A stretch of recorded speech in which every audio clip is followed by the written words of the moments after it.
Standpoint with Kaboses Wheels. Ayan, isang napagandang araw po sa ating lahat mga kaboses at welcome back po dito sa ating YouTube channel. And for today's episode, mga kababayan, mga kaboses, kontraktor ka lang pero Rolls Royce na ang kotse mo mga kaboses, ha? Standpoint. Samantalang yung bayan po natin ay lubog pa rin sa baha. Standpoint. Sino ba talaga ang pinapataba mga kaboses ng mga proyekto ng gobyerno? Ang taong bayan ba o ang iilang mga negosyante? Standpoint with Kaboses Wheels. Yan po ngayon ang ating pag-uusapan mga kaboses. Ano po? Hinggil po dito sa mag-asawang Diskaya na very sikat na sikat po ngayon sa social media. Ha? Bakit sila sumikat, Kaboses Wins? Kasi nga po, ang dami, napaka-bilyonaryo po nila. Mga kaboses, ang dami po nilang luxury cars. Bilang na ang Rolls Royce. At ipinagmalaki pa po nila, ano po? Mga kaboses. At kung alam nyo po, na sa isang interview po, mga kaboses ay talaga pong inamin nila na nagkapera sila ng lubos, mga kaboses. Talaga pong nag-uumapaw po yung pera nila noon pong nakakuha po sila ng project from DPWH. Standpoint. Ito pong mag-asawang Diskaya, ang may-ari mga kaboses ng Alpha and Omega General Contractor at Saint Timothy Construction, ano po? Standpoint.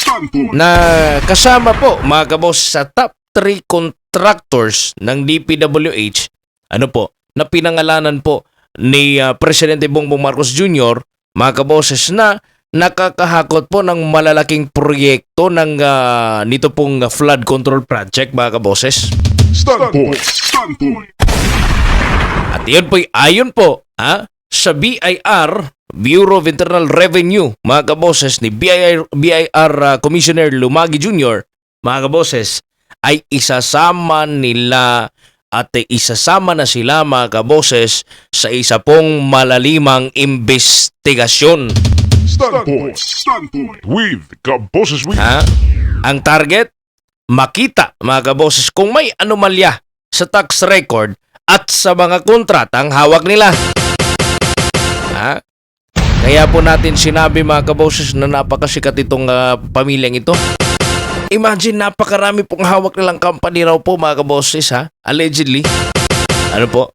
At meron po mga ulat na po niyan mga kaboses. At recently, doon kasi sila na talaga pong nahalungkat mga kaboses. Kasi recently po, inamin po nila na kanila po ang yung mga luxury cars at ibinida pa po nila mga kaboses sa isa pong vlog ni Julius Babaw mga kaboses. Narito po yung short video lamang po noon mga kaboses para po malaman nyo lang po ano po mga kaboses. Makita nyo lang po mga kaboses yung pagkadami-dami po mga kaboses. Ito pala ang buhay mga kaboses ng magkaroon po ng flood control project at flood control project budget mga kaboses. Narito po ang video. Itinuturing na silang mga bilyonaryo.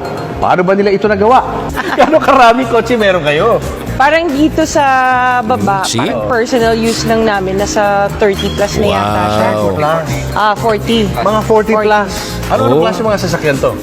Usually gusto namin yung mga SUVs para kasi apat yung mga anak namin. Isang sakayan lang kami lahat, parang nasa isang sasakyan kami. Oo, nagagamit niyo ba lahat yan? Yun, hindi na nga. Hindi. Hindi na nga, kasi dami. Yung iba, pinapagamit namin sa mga bata as panghatid sa Yung hatid school. sa school yung mga bata. Or kaya yung iba kasi, yung anak ko, yung dalawang anak ko kaya na mag-drive. So minsan ginagamit nila. Ano klase mga kotse to? Describe mo sa amin. Okay, so mostly American car siya. So ito yung Cadillac, white and black. And black. Ito yung Ayan, no? sports niya, sports edition. version. Yes. Okay. 20, ano yata yan? 20... Basta, Oo, something 20 something, oo. Ayun mga kaboses, napakarami po. Ano po? Sa dami po ng luxury cars sila, marami na pong hindi nagagamit mga kaboses. Ngayon po'y naglabas po ng ito pong statement, ang BIR mga kaboses, na talaga pong hahabulin rin po nila mga kaboses yung sa mga diskaya po mga kaboses. Hahabulin po nila yung mga luxury assets na at i-undergo po mga kaboses investigation and audit. Ano po? Sabi po dito mga kaboses ng ayon po dito sa ulat ng DZRH mga kaboses. Dito po sa, kasi lumabas po ito mga kabos, kasi po, ayon po sa headlines, BIR to run after taxes of contractors behind the ghost project mga kaboses. Behind ghost projects po, iimbestigan rin po ng BIR. Standpoint. Standpoint. Kasi yung role po ng BIR ay sigilin mga kaboses, yun pong kung nakapagbayad nga ba, at kung hindi, ay sisingilin nila mga kaboses ng tax yung pong mga nakatanggap po ng mga korporasyon o mga construction firm ng pagkalakiling budget po mula po sa gobyerno. Standpoint. Standpoint. Kasi baka may lumusot eh. Ha? Grabe naman po kung hindi pa nagbigay ng tax, ano po? Kahit yung tax na lang naman po mga kaboses, ano po? The Bureau of Internal Revenue or BIR will pursue tax liabilities of contractors allegedly involved in ghost infrastructure projects, saying that the entire project cost will be treated as taxable income if no actual expenses were made. Alright? Ayon po dito, the BIR Commissioner Attorney Romeo Lumagi Jr. explained that in cases where projects are found to be non-existent, the government will compute taxes based on the total amount paid to contractors. Standpoint. Standpoint. Ayon po sa kanya, imumultiply natin sa corporate tax rate. Depende yon kung kailan na ibigay yung project. Kung 25% yung rate niyan, 25% yon. Yun na ang taxable income dahil wala talagang gastos yan. Lumagi noted that if a ghost project worth 100 million pesos is discovered in 2025, the corresponding tax liability would immediately amount to 25 million pesos based on the 25% corporate tax rate. Ayun. Standpoint. Standpoint. So, punta po tayo dito mga kabos. So, ibig sabihin, kahit na po nagastos kahit na po hindi po nagastos, kahit na po ghost lang yung project, hahabulin pa rin ng BIR. Kasi nailabas na yung pera. Ano po? Diskaya's luxury assets to undergo investigation and audit. Meanwhile, luxury cars flaunted by some contractors are also under scrutiny. Former Pasig City mayoral candidate Sara Diskaya and her husband, who own Alpha and Omega General Contractor and Development Corporation and St. Timothy Construction Corporation, ranked second and third respectively on the Department of Public Works and Highways list, have admitted that the vehicles belong to them. So ayon po ng BIR mga kabos, isasama dapat iyan. Sila na mismo ang nagsabi na sa kanila ito.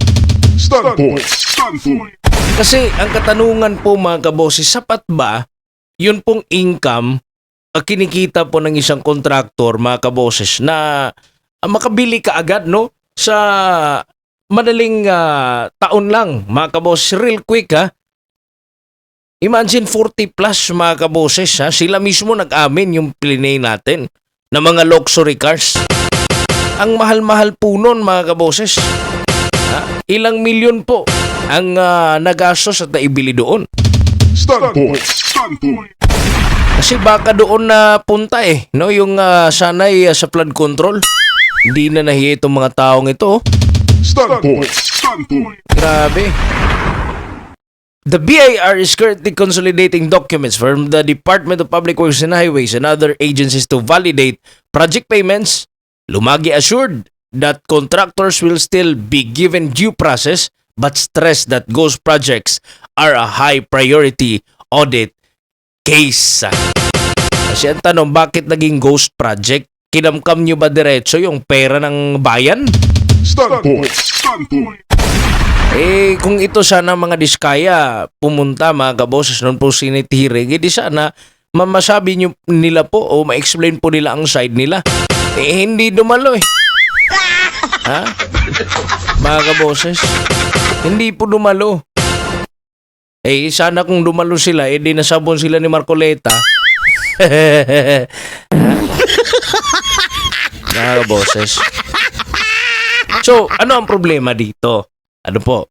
Kontraktor sila ng DPWH. May hawak po, ano po, mga kaboses, na flood control at iba pa pong malalaking proyekto. Pero ito po yung masaklap, mga kaboses, dahil habang nilulunod ng baha, mga kaboses, ang ating bayan, sila naman po'y nilulunod ng mga luxury cars. Ha?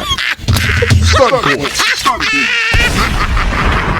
Mga kaboses, mga kababayan, para bagang nagiging business model na. Ha? Gobyerno ang puhunan, luxury cars ang kita.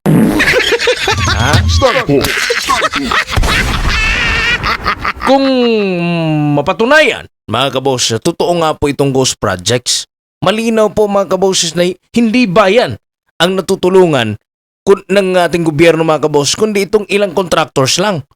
Sa dinami-rami po ng project, mga kaboses, imposible po, ha? Na itong malalaking project, mga kaboses, hindi natin nakita, ano po, na wala pong nangyari on the ground. Stunt Boys. Stunt Boys.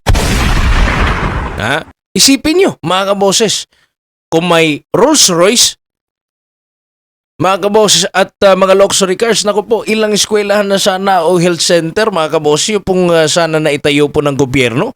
Ha? Stunt Boys. Stunt Boys.